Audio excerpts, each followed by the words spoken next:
You cancel color compensation. G40.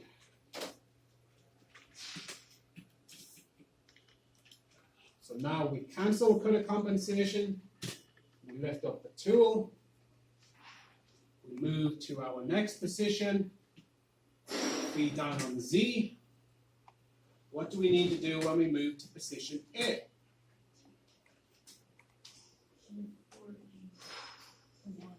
We need to activate it again.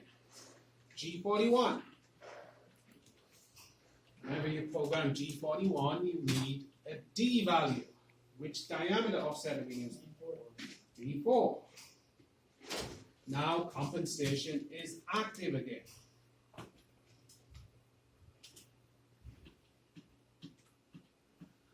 So once we get to position 12, before we lift up the tool, what do we need to do with the compensation?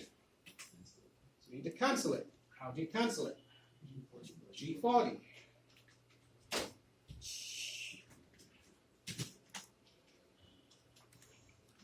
Let me give you a handout so if you lost where we're at, don't worry. This is all going to be typed out. So you can copy.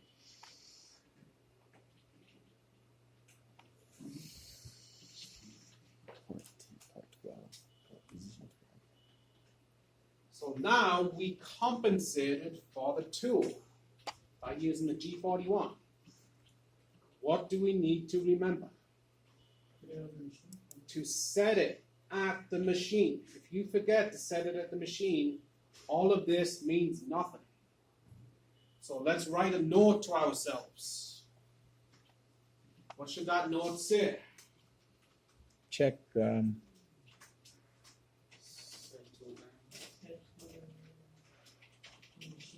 you set D4? Did you set diameter 4? That is right after you've called up tool number 4.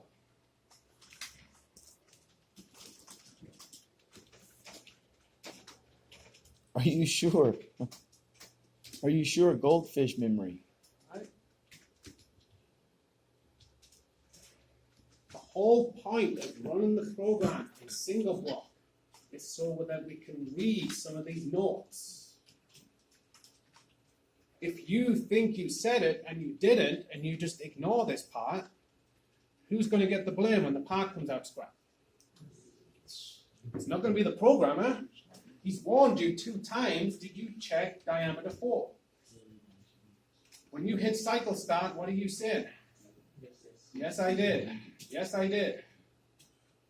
It is now completely your fault for not checking at the machine. So when you run the machine on current commands, you can switch the display at any time you want. So when the machine says, did you set diameter 4? What button are you going to press? You're going to press offset. And if it shows you the work offset, press offset again, and it's going to show you the tool offset page. Quickly check if D4 is there. If it is, press current commands again, continue with your program. That's it. That's all you've got to do. Check twice, machine at once. It's always the fastest way.